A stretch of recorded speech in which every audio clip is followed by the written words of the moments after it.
ఇదేం నేను ఊరికే టైంపాస్ కోసమో లేదా ఏదో ఒక వీడియో కంటెంట్ దొరుకుతుందనో చేయడం లేదు. హలో గాయ్స్, ఎవరైతే తిరుపతిలో ఉన్నారో ఖచ్చితంగా మీ ఫ్రెండ్కి కానీ మీ రిలేటివ్స్కి కానీ మీ తమ్ముళ్ళు ఎవరైనా ఉన్నా కూడా వాళ్ళకి ఖచ్చితంగా ఈ వీడియో షేర్ చేయండి.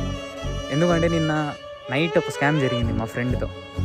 ఏం జరిగిందంటే, if you are a student, this is the best opportunity to earn money by continuous studying అని మెసేజ్ వచ్చింది. మా ఫ్రెండ్ ఏం చేశారంటే, ఎస్ ఐఎమ్ ఇంట్రెస్టెడ్ అని రిప్లై ఇచ్చాడు. రిప్లై ఇస్తే వాళ్ళు ఏం చేశారంటే, నైట్ 12కి మీ ఐడి రిజిస్టర్ చేశాము, మేము పెట్టిన లొకేషన్ దగ్గరికి వచ్చేయండి, మీకు ఇంటర్వ్యూ ఉంటుందని పిలిచారు. సరే ఇంటర్వ్యూ కదా అని మావాడు ఇంటర్వ్యూకి వెళ్ళిపోయాడు. ఇంటర్వ్యూకి వెళ్ళి అక్కడ లొకేషన్ వాళ్ళకి ఫొటోస్ పెట్టి అన్నీ చేశాడు. అన్నీ చేసిన తర్వాత అక్కడికి వెళ్ళి మీకు ఇంటర్వ్యూ చేయాలంటే ఖచ్చితంగా ఛార్జెస్ ఉంటాయి. ఛార్జెస్ ఏంటంటే 4500 పే చేయాలి. 4500 పే చేస్తే మేము ఎగ్జాక్ట్లీ లొకేషన్ ఎక్కడుందో మళ్ళీ చెప్తాము. ఆ లొకేషన్లోకి మీరు వచ్చేసిన తర్వాత మీకు ఇంటర్వ్యూ ఉంటుంది, దీని తర్వాత మీకు జాబ్ ఉంటుంది అని చెప్పారు.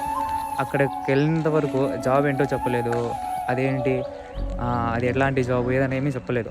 సరే కదా అని మావాడు ఏం చేశాడు, నా దగ్గర ఎనఫ్ మనీ లేదు, నేను ఈ ప్లాట్ఫామ్కి వచ్చిందే మనీ ఎర్న్ చేసుకోవడం కోసం అని చెప్పి వాళ్ళతో ఆర్గ్యూ చేశాడు. ఆర్గ్యూ చేస్తుంటే మళ్ళీ రిటర్న్లో వాళ్ళు ఏం చేశారు, మీరు ఆర్గ్యూ చేస్తే 8000 చేంజ్ పే చేయాలి, లేదా మీకు జాబ్ ఇవ్వము, మళ్ళీ మీకు జాబ్ కావాలంటే 8500 పే చేయాలని చెప్పాడు. మా ఫ్రెండ్ సరే నాకు జాబ్ వద్దు ఏమొద్దులే అని చెప్పి అక్కడ నుంచి క్విట్ అయ్యి వచ్చేసాడు. క్విట్ అయ్యి రూమ్కి వచ్చేసిన వెంటనే నైట్ 12 నుంచి ఇప్పుడు మార్నింగ్ 11:30, 12 అవుతున్నా ఇప్పటివరకు వాళ్ళ దగ్గర నుంచి కాల్స్, మెసేజెస్, మీరు ఖచ్చితంగా జాబ్కి రావాలి, లేదంటే మీరు చాలా కాన్సిక్వెన్సెస్ ఫేస్ చేసుకోవాలి, if you are not interested then you have to pay 7000 rupees అని మళ్ళీ టార్చర్ పెడుతున్నాము. సో ఫ్రెండ్స్, ప్లీజ్ జాగ్రత్తగా ఉండండి, ఇలాంటి స్కామ్స్ చాలా జరుగుతున్నాయి మన తిరుపతిలో.